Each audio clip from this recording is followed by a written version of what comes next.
3:47 in the morning. The clock on the wall of the underground poker room reads the time in glowing red numbers, and the Miami humidity hangs so thick you can taste it on your tongue like copper and salt water. Air conditioning struggles and fails. Cigar smoke curls in lazy spirals above green felt tables stacked with cash, hundreds of thousands of dollars in neat piles, chips clicking against chips, the sound of money breeding money in the darkness beneath the Harrington Hotel. Cassandra Rivera pushes through the back entrance bleeding. Her split lip weeps crimson down her chin. Her left eye swells shut, the lid purple and glistening. Handprint bruises darken across her throat like someone pressed their fingers into her windpipe and held on until she stopped fighting back. She is 29 years old, but exhaustion has carved her face into something decades older. Her white nanny uniform tears at the shoulder. Her hair, usually pinned neatly back, plasters wet against her pale face. She gasps. She trembles. She clutches a 6-year-old boy named Micah against her side, a shelter child with no last name in the system, with no mother, no father, with nothing but the clothes on his back and the hand she holds so fiercely her knuckles go white. The poker room goes absolutely silent. Every sound stops. Every hand freezes mid-gesture. Cigar smoke hangs suspended like a held breath. Men in black suits turn in their chairs. Guards at the door step forward, then hesitate. The silence is so complete you can hear the electrical hum of the neon sign outside, the distant rumble of thunder rolling across water blocks away.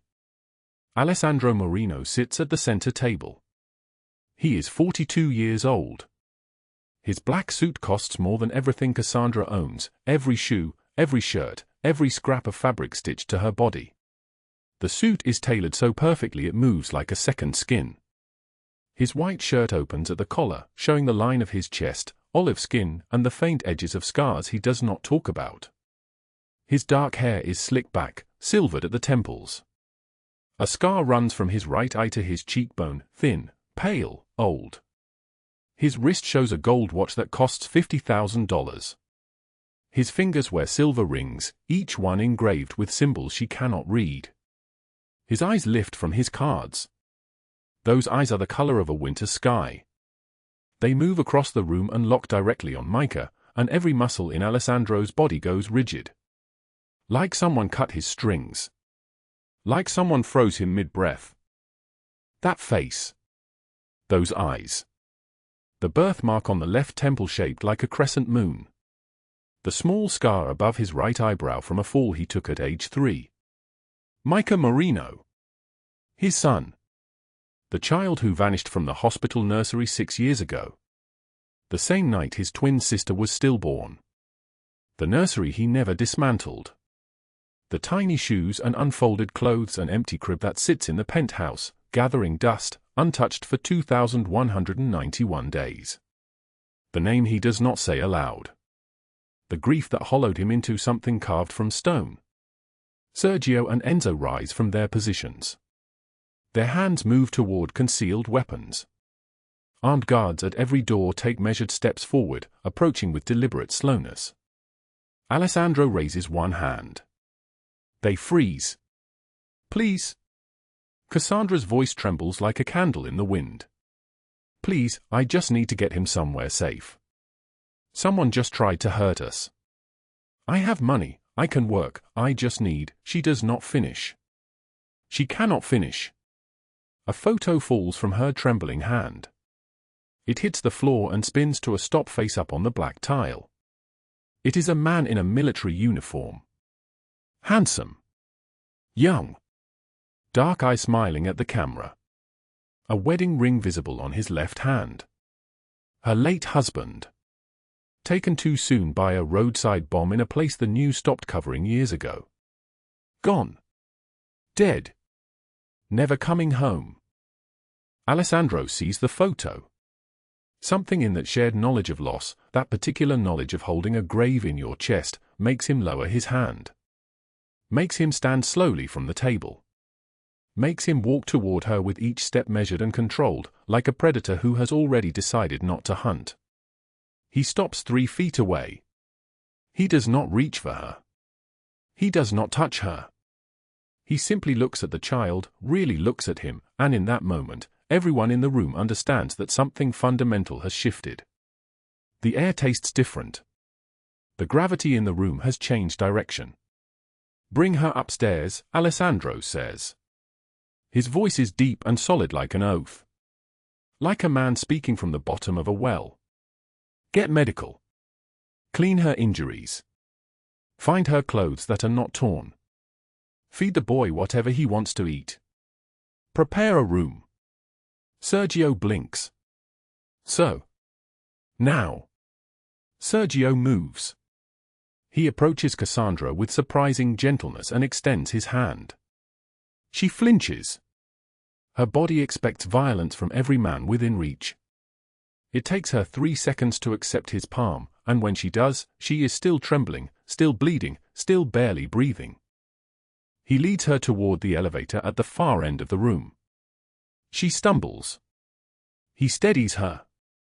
She looks back at Alessandro once, confused, frightened, unable to understand why a room full of armed men is allowing her to leave, why the dangerous man in the expensive suit watched her with eyes that looked like they had seen everything and understood it all. Before we continue, drop a like if this story hits you. Share it with someone who needs to hear it and subscribe so you do not miss what comes tomorrow. Now let us go back to the beginning, to 3 months earlier when Cassandra Rivera still believed that hard work could save her, that invisible people had a future, that the world had room for kindness. 3 months before that bleeding night, before the bruises, before the fear. Cassandra's alarm goes off at 4:15 in the morning. Not for 16. Not for 14. Exactly for 15, because 5 minutes makes a difference when you have to catch the 5:03 bus to get across the city by 6:30.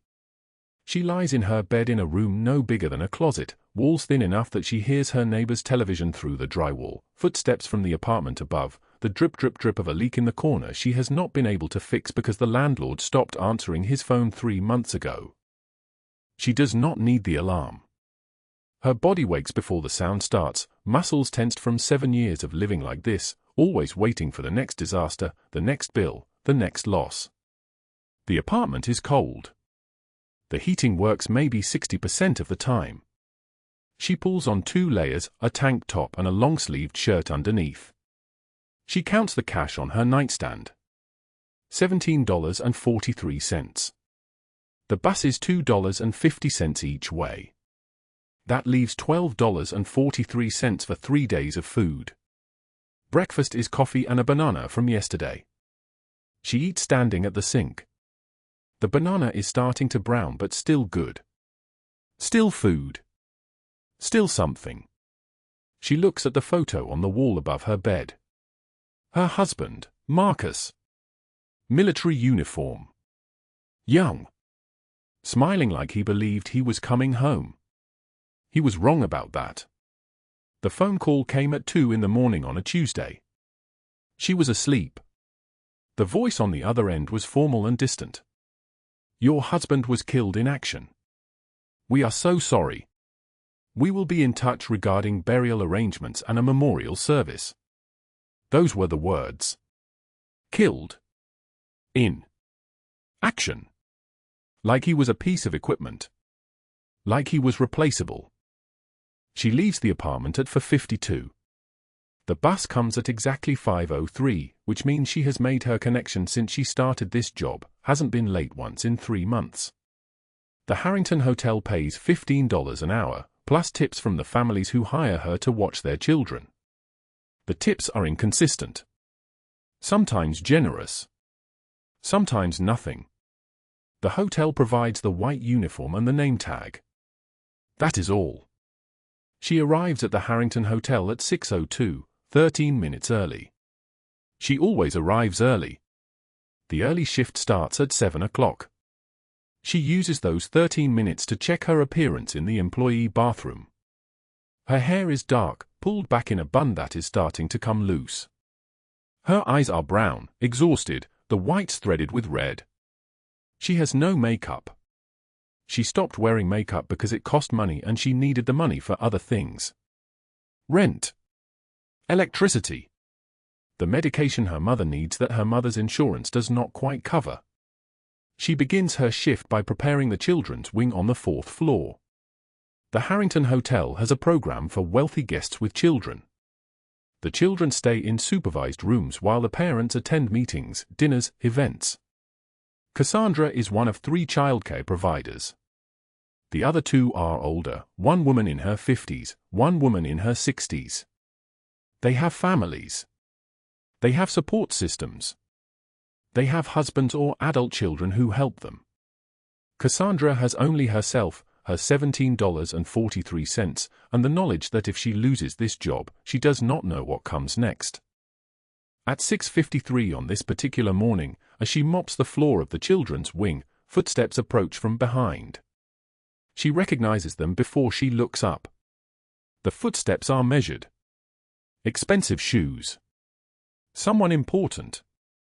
Derek Collins, the hotel manager, stands in the doorway. He is 41 years old. His suit is expensive but not as expensive as Alessandro Marino's suit, though she does not know this yet. She does not know who Alessandro Marino is. Derek's face has started to thicken. His jaw slides into jowls. His blonde hair thins at the crown.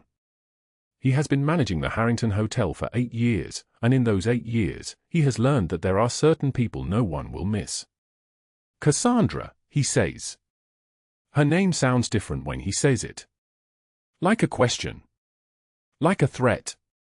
Good morning, Mr. Collins. I have a new placement for you today. A 6-year-old boy. His father is checking in around 11. Micah is a handful, but I am sure you can handle it. He steps closer. The smell of his cologne wraps around her, something expensive and chemical. You have been doing good work. I have noticed. Thank you, sir. I think you deserve a promotion. He steps closer. Maybe a raise. We should talk about it. Later, when your shift ends. Maybe the storage closet. No one goes there. She knows what this is. She has known since the first time he looked at her. She is small and young and poor, which in his mind makes her a thing without edges, without options, without the ability to refuse. She has turned him down 3 times in the past month. Each rejection has made his voice colder, his suggestions more direct. I appreciate the opportunity, she says carefully, but I am not interested in a private conversation. We will see, he says. He smiles. His teeth are very white and very sharp. Later. He leaves. She stands in the empty children's wing and her hands shake so badly that she drops the mop. The water spreads across the floor like a stain that refuses to be cleaned away.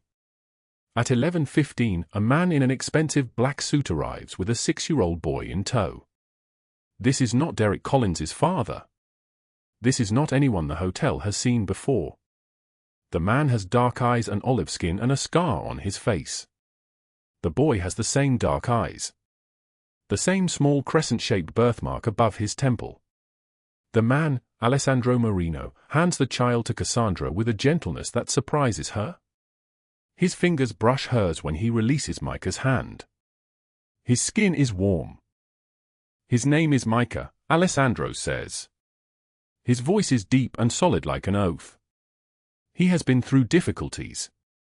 He needs someone patient. Someone kind. Someone who will not hurt him. She meets his eyes. For one moment, they are just 2 people who understand loss, though she does not yet know his loss, does not yet know that he carries a daughter-shaped grief in his chest that will never leave. I will keep him safe, she says. I know you will, Alessandro replies.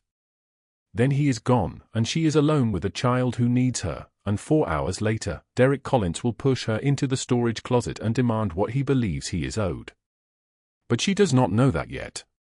She only knows that she has a job, that she has $12.43 left for 3 days, and that sometimes the world gives you a child to protect just before it teaches you how little protection you can offer.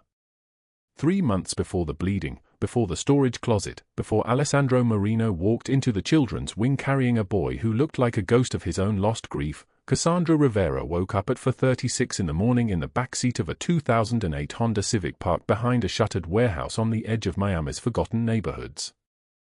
The car smelled like stale coffee and the ghost of better days.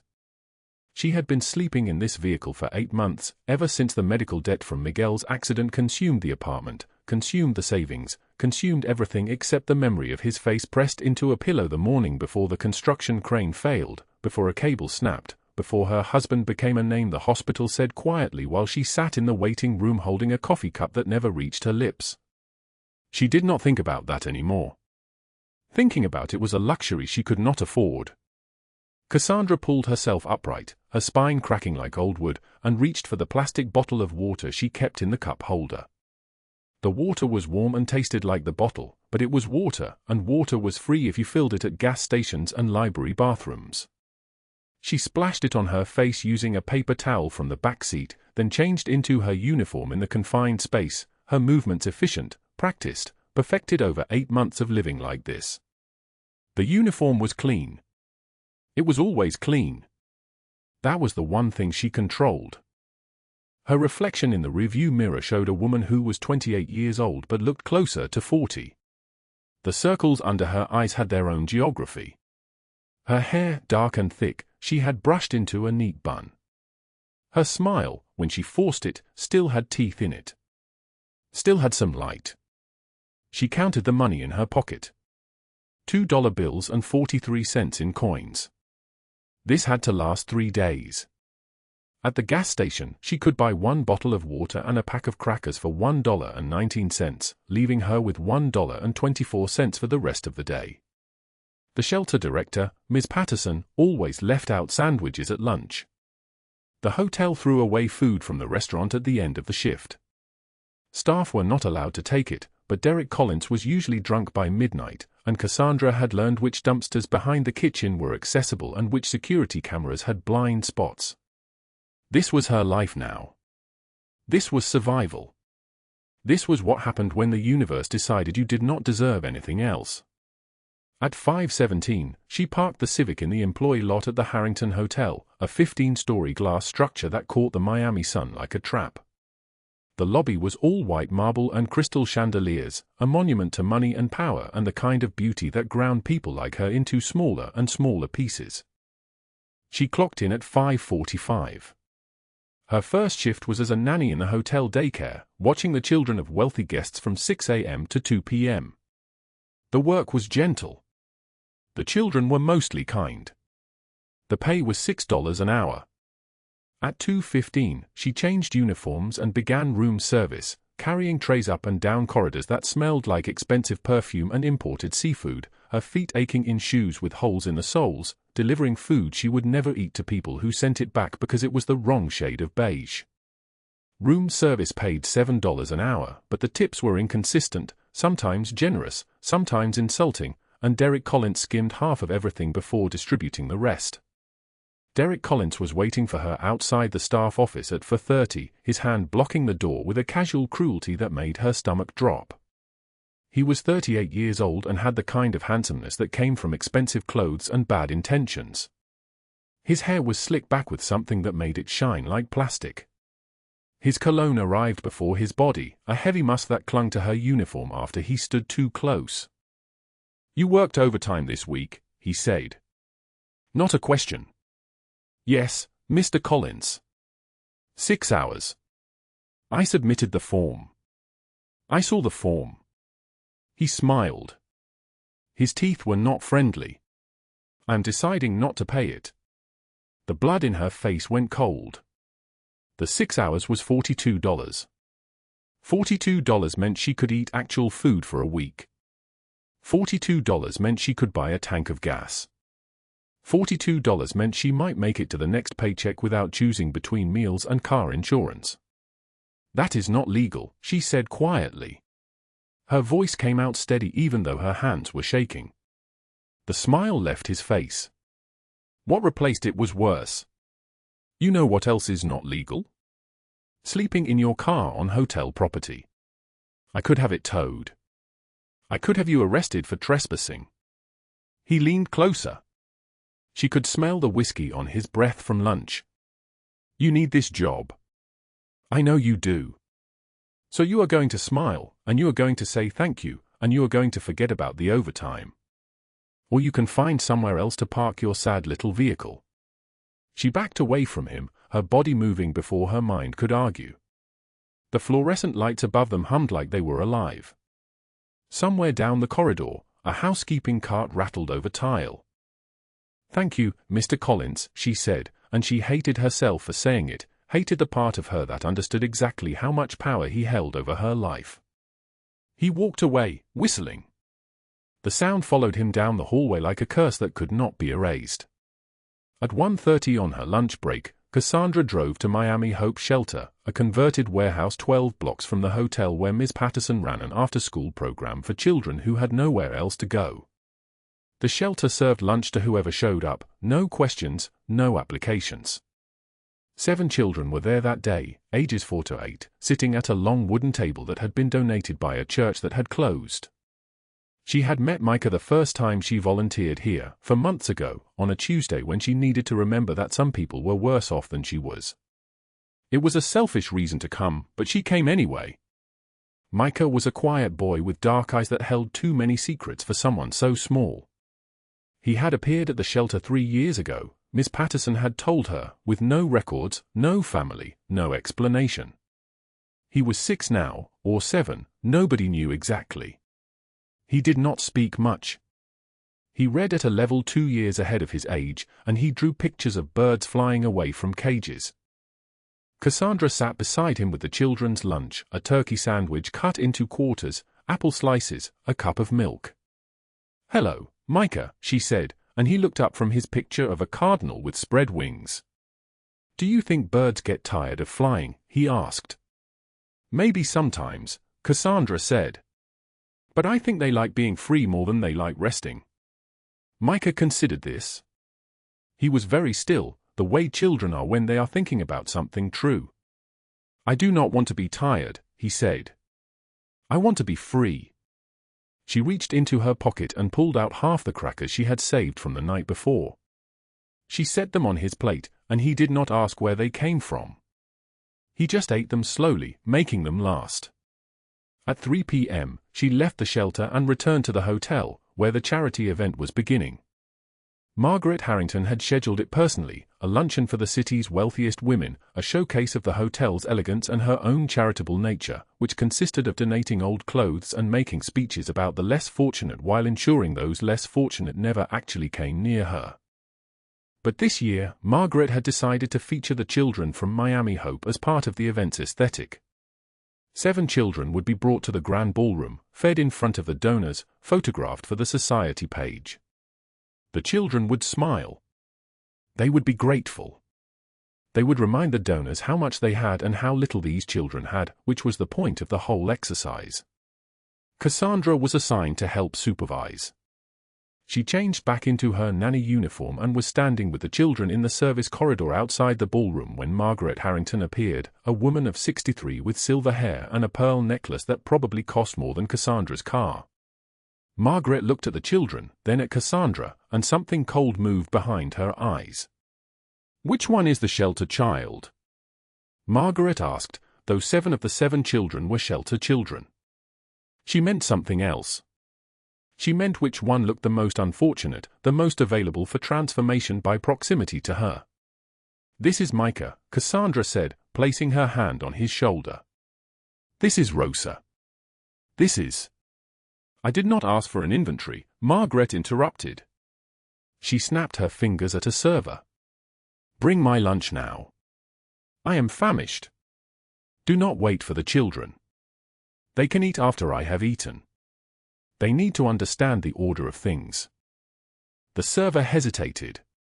The event schedule was clearly displayed: children eat first, donors observe, photographs are taken. This was the entire point. To show how generous Margaret was, feeding children. "Mr. Collins said the children eat first," Cassandra said quietly. Margaret's head turned toward her like a predator locating prey. "Did I ask you to speak?" "No, Then I suggest you do not." Margaret's voice was ice in a silk dress. And if you care about keeping this job, you will remember that I own this hotel. I own you. That child is here because of my charity. You are here because you have nowhere else to go. Know your place. Cassandra stepped back. She looked at Micah, who was watching Margaret with the expression of someone calculating the exact dimensions of a cage.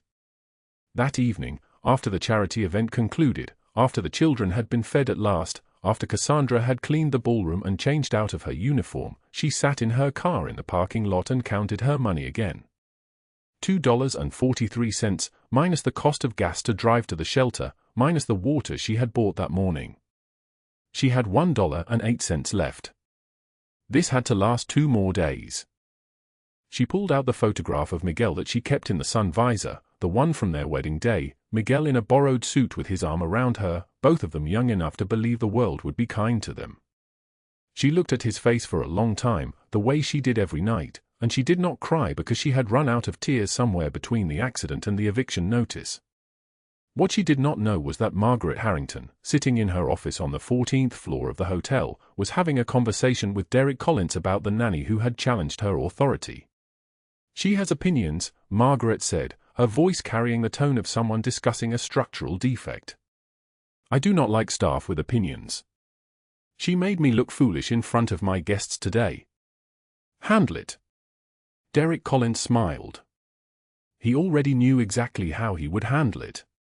Cassandra started the engine of her Honda Civic, pulled out of the parking lot, and drove toward the warehouse where she would sleep in the back seat, listening to the rain begin to fall against the windows, the sound like 1,000 small fists asking to be let inside. The storage closet smelled like bleach and old fabric, the kind of enclosed space where sound dies before it can escape. Cassandra reached for the stack of white linens on the top shelf, her fingers brushing the rough cotton when the door clicked shut behind her. Not locked. Just closed. The air shifted.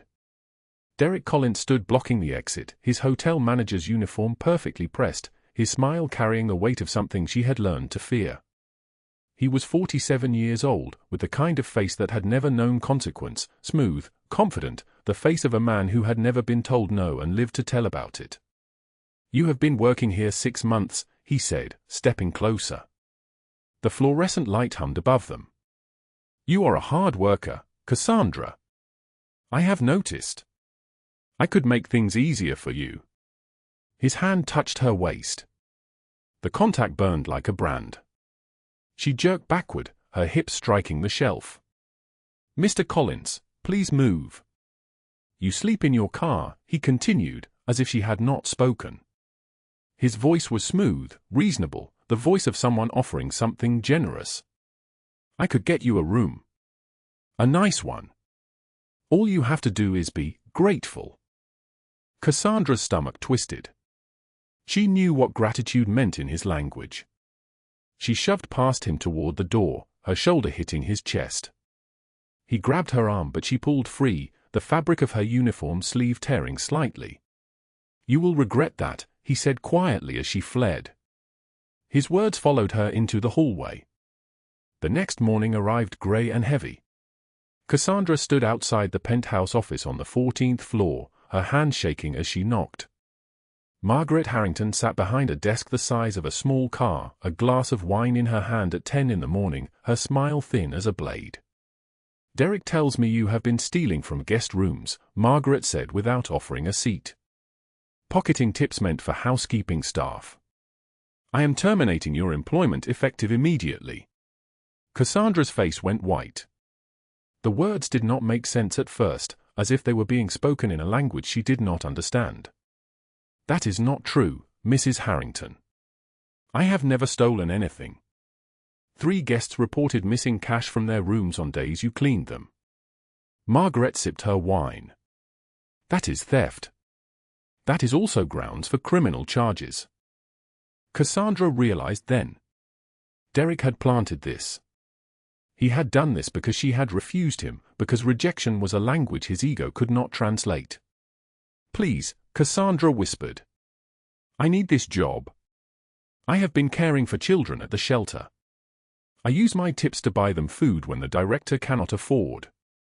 The shelter children are not my concern, Margaret interrupted, her voice carrying the casual cruelty of someone discussing a broken appliance. "You are fired. Security will escort you out. If you contest this in any way, I will ensure every hotel in Miami knows you are a thief. You will never work in this city again." The lobby was crowded with guests checking in, their luggage gleaming with wealth Cassandra could not imagine. Security walked beside her like she was a criminal, and Derek watched from the manager's office window, his expression holding a victory she could taste in her mouth like copper. Her final paycheck was $340. 2 weeks of work. 2 weeks of 16-hour shifts and aching feet and eating the leftover fruit from room service trays. $340 for stealing nothing. The shelter needed $65,000 in 3 days. That evening, Cassandra sat in her Honda Civic in the parking lot behind the warehouse, rain beginning to fall in heavy sheets. The sound drummed against the roof like 1,000 small fists demanding entry. She held Miguel's photograph from the sun visor, his face frozen in time at their wedding, both of them young and stupid enough to believe in forever. She whispered to his image, "I do not know what to do anymore." The rain kept falling. At the shelter, the next morning, Cassandra found the director, Maria Santos, sitting in the office with the city inspection report open on her desk. Maria's eyes were red from crying. She was a woman of 53 who had dedicated her entire life to children no one else wanted, and her hands trembled as she turned the pages. "The final inspection is in 72 hours, Maria said, her voice barely steady. "Code violations on every floor. Water damage in the kitchen, faulty wiring in the dormitory, mold in the bathrooms. The city will shut us down unless we fix everything. The cost is $65,000. "How long do we have?" Cassandra asked, though she already knew the answer. 3 days. After that, they disperse all the children into foster care. Micah has already lost so much. He has nightmares. And now. Maria pressed her face into her hands. "I am sorry. I should not burden you with this. You are already drowning." Cassandra found Micah in the courtyard, a small boy of 6 with dark eyes that held too much sadness for his age. He clung to her when she sat beside him, his small hand gripping hers like she was the only solid thing in a world made of water. "Are you leaving like everyone else?" he whispered. She knelt down, cupping his face in her hands. His skin was warm, his eyes searching hers for a truth she could not give him. "Never, Micah. I promise I will keep you safe. I promise." She did not know how to keep that promise. She had $2.08. She had nothing. That night, desperation made her reckless. She returned to the hotel to find Derek Collins, to swallow her pride, to do whatever it took to get her job back. She found him in the storage closet again, the same fluorescent-lit space where he had touched her, and the air went cold. "Mr. Collins," she said, her voice barely steady. "I am sorry for any misunderstanding. I need my job back. Please." He turned slowly, and his smile was predatory. "On your knees, then. Beg properly." She hesitated for only a moment. He stepped closer, and there was nowhere to move because the shells pressed against her back.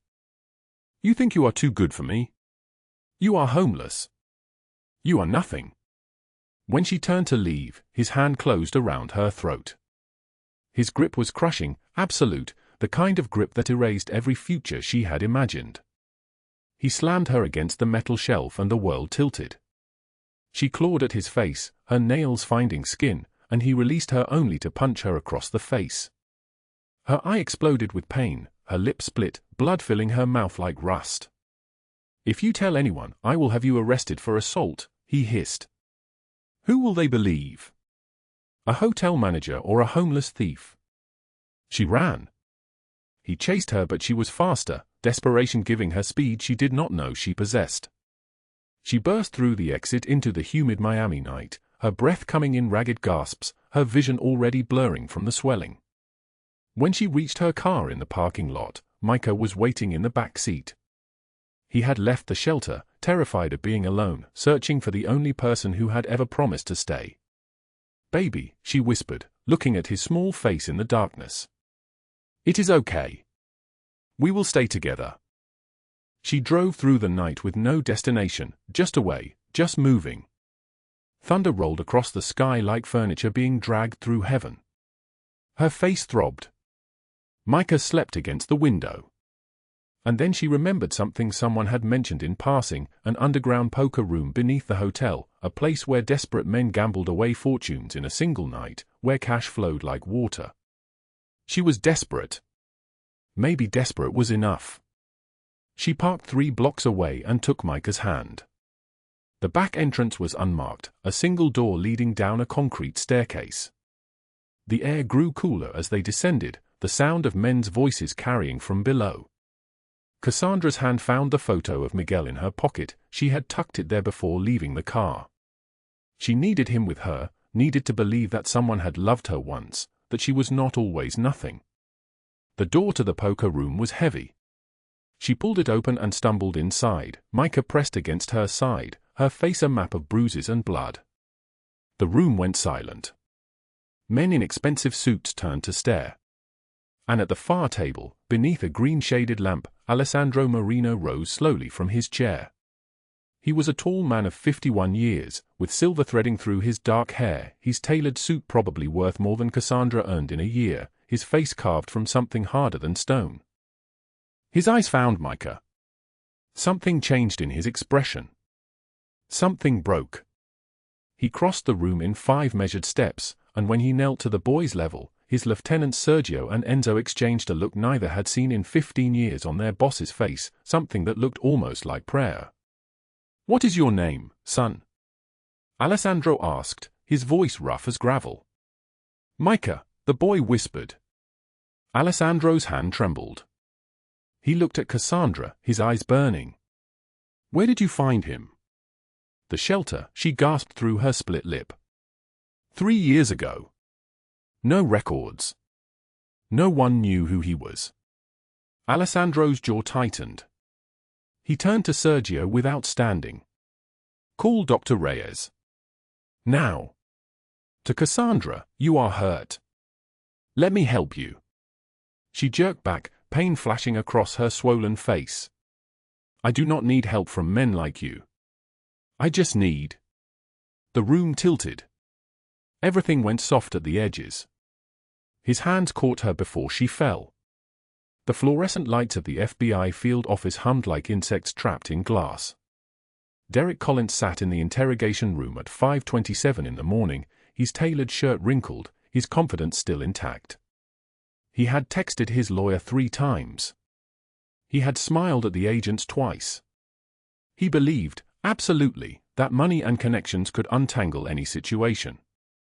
His phone buzzed on the metal table. A single message: Cassandra dropped all charges. "You won." He picked up the glass of water they had given him and drained it. Relief flooded his chest like whiskey. He was already thinking about the settlement, the NDA, the way he would spin this to his friends at the club. Just a misunderstanding. Just a woman who regretted a consensual encounter. His smirk was almost visible. The door opened. 2 agents in dark blue FBI windbreakers entered. Not the same ones who had questioned him. These 2 carried a folder so thick it looked like a small book. Derek Collins, the first agent said, her voice flat and final like a gavel strike. "You are under arrest for embezzlement, sexual harassment, assault, racketeering, and conspiracy to commit fraud." The water glass slipped from his fingers and shattered against the floor. Droplets scattered across the metal table like tears. "What? No. There is some mistake. I spoke to Cassandra. She—" "We have testimony from 14 former employees," the second agent interrupted, opening the folder. His voice sounded like gravel being poured into a metal box. "Bank records showing you stole over $400,000 in tips and wages over 5 years. Security footage from the Harrington Hotel showing tonight's assault on Cassandra Rivera at 11:34 p.m. Security footage from 3 other nights showing similar conduct with 2 other women." Derek's face drained of all color. The room tilted slightly. "I want my lawyer," he whispered. "You will get your lawyer," the female agent said, stepping forward. "But first, you are coming with us." They pulled his arms behind his back.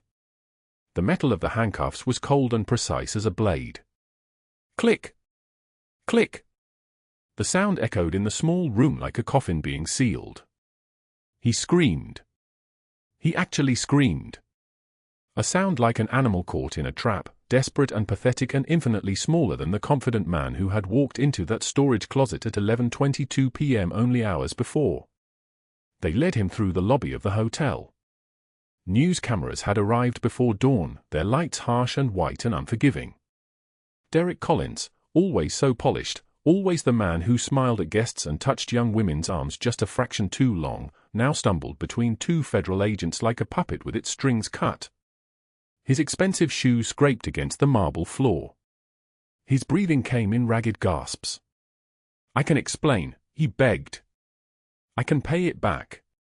Please, I can." "Save it for the judge," the male agent said coldly. "You are looking at 40 years federal prison. That is 40 years to think about every person you hurt." The cameras flashed. The guests who had checked in the night before watched from the lobby, their coffee cups frozen halfway to their lips. A housekeeper named Rosa, who had refused Derek's advances exactly 217 days earlier, watched him disappear into a black SUV. She did not smile.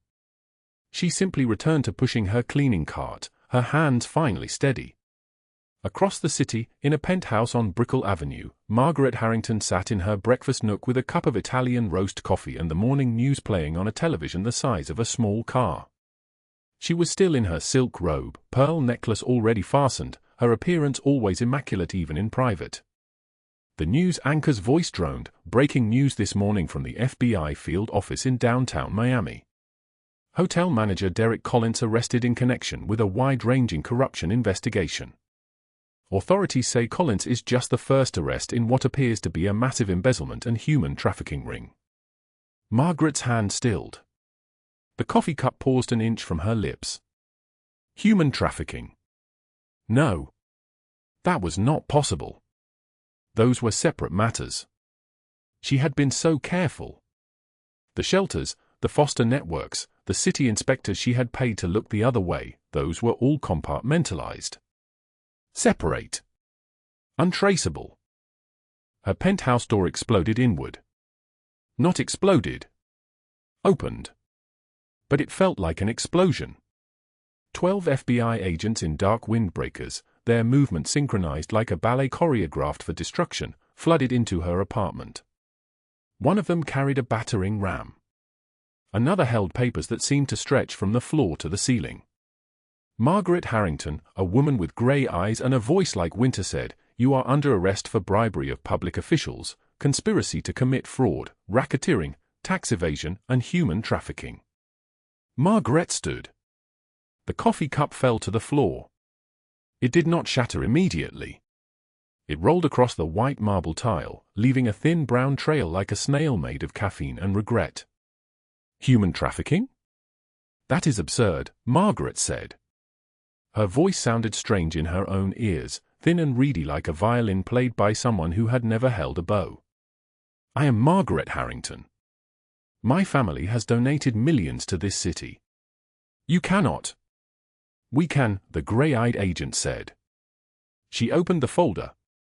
Inside were photographs, documents, emails printed in dense black text. "You bribed city inspectors to shut down 5 shelters for underfunded housing. Then you sold those properties to developers for a combined profit of $73 million. You then used those same city contacts to funnel children from closed shelters into foster networks operated by your associates. These associates collected state funds, an average of $1,800 per child per month, but provided no actual care. We have photographs of the facilities. We have bank records showing the money flowing from state agencies into accounts you controlled." "I never touched state money," Margaret said. But her voice was already breaking like thin ice beneath weight. "We have 6 years of financial records," the agent continued, as if Margaret had not spoken. Email chains where you explicitly discuss asset acquisition and placement. Recorded phone calls where you tell one of your associates, and I quote, make sure the younger ones go to the private facilities. They fetch better prices. You are a criminal, Ms. Harrington. A very organized, very systematic criminal. But a criminal nonetheless. Margaret's pearl necklace suddenly felt like a noose. She could feel each individual pearl pressing against her throat, cutting off her air, a luxurious device of self-strangulation she had fastened around her own neck for 30 years. I want my lawyer, she said. But she was already moving, already knowing there was nowhere to go. You will get your lawyer, the agent said. Handcuff her. They took her left arm and her right arm. The handcuffs were the same cold metal as Derek's, but Margaret Harrington had never imagined they would feel like this, like the culmination of every small cruelty she had ever performed, every person she had dismissed, every voice she had silenced. The metal bands closed around her wrists like jaws. They led her from the penthouse past floor-to-ceiling windows that showed the city she had owned, or thought she had owned, or believed her money had purchased. The morning light was just beginning, that blue hour before sunrise when everything looks like a dream about to end. News cameras were waiting downstairs too. Word had spread across the city like fire through dry grass. Margaret Harrington, who had walked into restaurants and watched tables tilt toward her, who had worn her wealth like armor and her cruelty like perfume, now stumbled through the lobby of her own building in handcuffs, mascara running down her face in dark streaks like war paint after surrender. I have donated to the children's hospital, she screamed. I have given millions. You cannot do this. I will sue. I will. You will be processed, the agent said. And the cameras kept flashing. At that same hour, in the penthouse 40 floors above the city, Cassandra Rivera sat on Alessandro's balcony with her arms wrapped around herself. The humid Miami air pressed against her skin like a living thing, something with weight and texture and intentions that were not entirely kind. Micah slept inside on the sofa, his small body curled into a comma, his breathing deep and clean and untouched by fear for the first time in 3 years. She had watched the news with Alessandro. She had seen Derek Collins dragged toward a black SUV, his confidence finally shattered like the water glass. She had seen Margaret Harrington's face when the realization came that her money could not buy her way out of this, that every dollar she had stolen from children had been tracked, recorded, photographed, preserved by invisible hands moving through the darkness. But instead of feeling relief, Cassandra felt something like vertigo. The railing pressed cold against her palms. Below, Miami sprawled in 1,000 lights, each light representing someone who belonged to the city in a way she never would. Someone with an address that would not change. Someone with a name that meant something other than that woman or the nanny or worst of all, nobody. Thunder rolled across the distant water, a sound like a door closing somewhere else in the universe. She thought, I should be grateful. Micah is safe. The shelter will survive. Derek is in handcuffs. Margaret is finally falling. But I am still homeless. Still broken. Still nobody. Still the kind of person who sleeps in penthouse because a man felt sorry for her, not because she belongs there. She gripped the railing tighter. Below, the street was empty. 40 stories was enough distance that falling would be quick, efficient, final. A problem solved. A mouth that no longer ate food that did not belong to her. A body that no longer took up space in a world that had made it clear, again and again and again, that there was no room for her.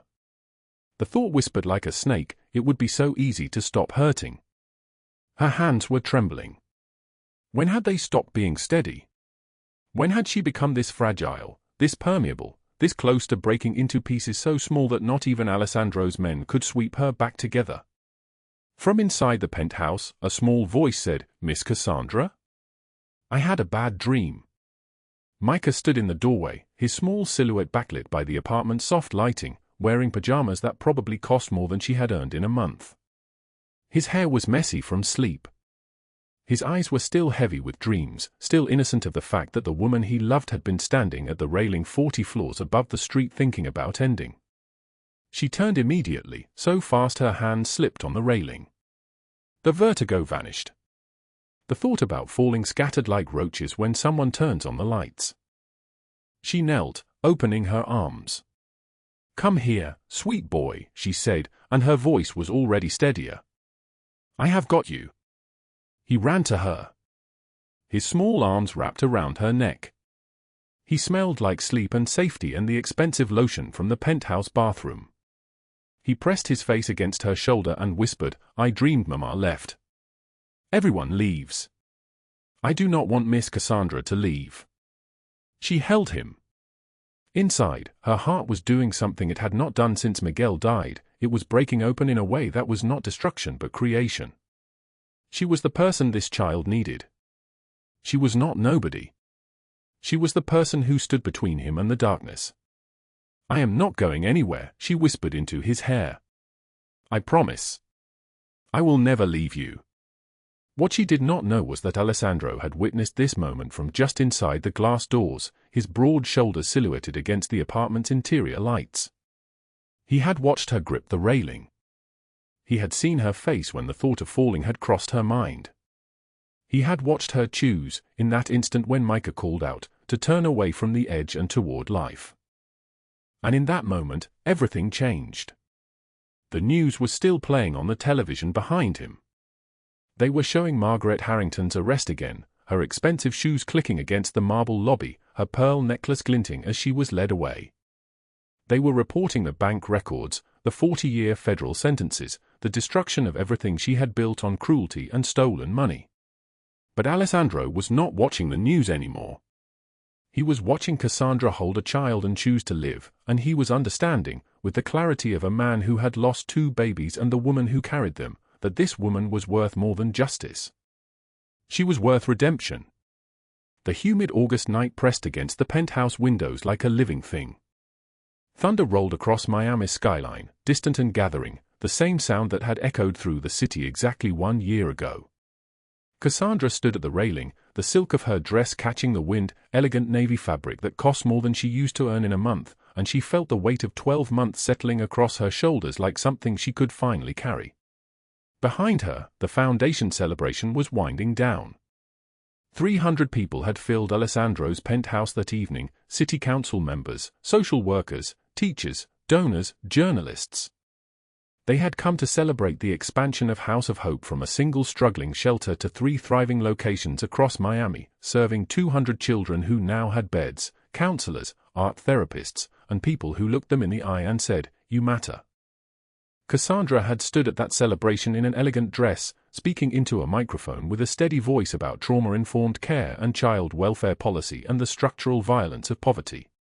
Not one person in that room knew that a year ago, this woman had slept in a 2003 Honda Civic with $2 in her pocket and the certainty that she would not survive the week. The glass door to the penthouse slid open. Alessandro emerged into the humid darkness, his white linen shirt unbuttoned at the collar, his suit jacket discarded hours ago. 6'2", broad-shouldered, the kind of physical presence that made rooms hold their breath. But his face was different now than it had been a year ago. The stone had cracked. The grief was still there, she could see it in the set of his jaw, the way his eyes sometimes went distant, but it was no longer the only thing living inside him. "Everyone has left," he said. His voice moved through the darkness like something solid. He stopped a few feet from her, maintaining the distance they had maintained for an entire year. "You were magnificent tonight. The way you spoke about the children. The way the councilwoman looked at you." Cassandra smiled without turning. "I kept waiting for someone to ask what my qualifications were. Where my degree came from. Why they should listen to a woman who was homeless 2 years ago. They did not ask because they watched you transform an empty building into a place where broken children learn to heal." He stepped forward. His fingers gripped the railing beside hers, not touching, but close enough that she could feel the warmth radiating from his skin. That is qualification enough for anyone with eyes to see. She closed her eyes. The rain was starting, soft at first, individual drops that felt like cool fingers against her face. 1 year. For 365 days, They had worked together in strategy meetings and late-night calls about funding and policy reform. Their hands had brushed across desk surfaces. They had shared coffee at dawn and exhaustion at midnight. They had watched Micah transform from a boy who screamed at night into a child who laughed freely, who drew pictures in the shelter's art room, who called Cassandra Mama without hesitation. But they had never spoken of this. This thing that lived between them like a held breath. "Do you remember the night you fell into my world?" Alessandro asked. His voice was quieter now, almost gentle. "Every detail," Cassandra whispered. "I remember the cold tile against my skin. I remember the blood in my mouth and thinking that this was it, this was how it ended. Not with something noble or meaningful. Just alone, bleeding in a room where nobody would find me for days." "You were not alone. Micah was there. Micah was there." She opened her eyes. The rain was falling harder now, the sky opening up the way it had the night before Alessandro had burned down her entire world of suffering and rebuilt it into something survivable. "I remember seeing your face and being certain you would have me removed. That you would call the police, that I would be arrested for trespassing, that Micah would go back into the system and I would lose him. Again. I would lose him again." Alessandro turned to face her fully. His dark eyes held the city's lights reflected in them. "What you did not know was that I stood in that doorway for 3 minutes watching you hold a child like he was the only thing keeping you anchored to this world. And I understood, for the first time in 6 years, what it meant to see something worth saving." Rain traced down Cassandra's face. She could not tell which water was rain and which was tears. "You saved us." "No." He stepped closer. The rain was soaking through his white shirt now, the fabric clinging to his chest. "You saved me. I built an empire on fear and blood and the kind of loyalty that comes from knowing a man will destroy you if you betray him. I had everything. I had money, power, men who jumped when I spoke. I had a penthouse that cost more than entire neighborhoods. But I was hollow. I was a ghost wearing an expensive suit." Cassandra's breath caught. She had never heard him speak like this. In 12 months of meetings and late nights and moments where their fingers almost touched, he had never revealed this much. "Then you fell through that door with Micah in your arms and $2 in your pocket," Alessandro continued. "And you taught me something I had spent 6 years forgetting. Real strength is not found in never falling. Real strength is found in always standing back up." She turned to face him completely now. The rain soaked her dress, plastered her dark hair against her face, and she did not care. "I fell so far. I lost Miguel, my home, my dignity. I was beaten by a man who controlled my shifts and my tips and believed he could control my body. I was fired by a woman who was so poisoned by spite that she destroyed a person just to feel powerful. I slept in a car. I stole food from dumpsters. I had every reason to stay down. But you did not," Alessandro said. He reached out, his strong hand cupping the side of her face. His thumb brushed away the rain and tears without distinction between them. "Every time you fell, you stood back up. For a child who was not even yours. For love. For the simple belief that life was still worth living." Cassandra's voice broke. "I am still scared. I still wake up at 3 in the morning thinking it is all gone. That I am still in that Honda Civic counting pennies. I know." His forehead touched hers. The rain fell between them like a curtain. "I still wake up in the nursery I built for a daughter who never breathed. I still see the empty crib and feel the absence like a blade through my heart. We are both people who have fallen farther than most survive. But maybe broken people can build something whole together." She looked up at him. This man who had ordered death and brought justice. This man who had dismantled corruption with the efficiency of a surgeon removing disease. This man was asking her, in the rain, on a penthouse balcony above a sleeping city, if she would stand beside him. "Maybe they can," she whispered. He kissed her. His lips were warm against the rain, and it tasted like salt and redemption and the kind of love that only grows in broken places. His hands moved to her back, pulling her close, and for the first time in a year of distance and professionalism and careful restraint, they held each other without pulling away. The thunder rolled directly overhead now, so close it shook the building. The rain fell harder, dropping visibility to just the two of them and the city lights bleeding through the storm. Cassandra's arms wrapped around his neck, and she felt something unlock inside her chest, a cage that had held her rigid for so long she had forgotten what it felt like to be open. When they finally stepped back, both soaked through, both trembling, Alessandro took her hand. "I have waited an entire year to tell you this. I have rehearsed it 1,000 times in my head, but no word seemed adequate. So I will say it plainly, I love you, Cassandra Rivera. I love the woman who fell into a poker room bleeding and chose to stand back up. I love the woman who protected a child with nothing but her own body as a shield. I love your strength and your gentleness and the way you say my name like it belongs to someone human instead of a ghost. Will you marry me?" She stared at him. He was serious. His hand reached into his pocket and withdrew a ring, simple platinum with a single diamond, nothing ostentatious, nothing that screamed ownership. Just a circle of metal that meant, I choose you, and I want the world to know it. "Yes," Cassandra said. The word came out as barely a whisper, but it felt like a scream. "Yes, Alessandro. Yes." He slipped the ring onto her finger. It fit perfectly, like it had been waiting for her all along. Like maybe somewhere in the universe, this moment had been written before either of them was born. They stood together as the rain continued its descent, two people who had fallen into separate darknesses and somehow climbed toward the same light. 1 year. It had taken 1 year of building something meaningful together for them to understand that healing is not a solitary journey.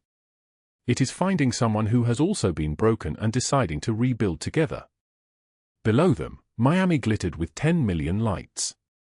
In 3 locations across this city, 200 children slept safely in beds purchased with money that came from a man who had once used violence as a language. Micah was in one of those locations, in Alessandro's guest room in his downtown office, where he spent 3 nights a week before returning to the shelter to be with the other children. The boy who had been a wound in Alessandro's heart was slowly becoming his son again. The boy who had clung to Cassandra in that poker room was learning what it meant to be safe. Derek Collins was in federal prison, 7 years into a 40-year sentence. Margaret Harrington was in the prison across the bay, 8 years into her own 40-year term. The news cycle had moved on. New villains had emerged. But in the lives of the people they had destroyed, those names had become irrelevant. They had become ghosts, powerless, forgotten. Cassandra pressed her face against Alessandro's chest and heard his heartbeat, solid, alive, human. She thought of the woman she had been a year ago, bleeding in the dark, certain that falling meant staying fallen. She thought of the $2 in her pocket, the hunger in her belly, the certainty of death. And then she thought of this moment, the penthouse above Miami, a man who loved her, a ring on her finger, a foundation bearing her vision, a child calling her mama, rain falling like redemption, thunder like applause from the universe itself. She had not just survived. She had transformed. She had stood back up every single time. If you have ever felt like falling was final, like your circumstances were a life sentence with no appeal, this story is for you. Drop a like if Cassandra's journey moved you. Share this with someone who needs to remember that strength is not about never falling. It is about always standing back up. Subscribe because tomorrow we have another story about people who refuse to stay defeated. Comment below, what moment hit you hardest? And remember, real strength is not found in never falling but in always standing back up. We will see you in the next one.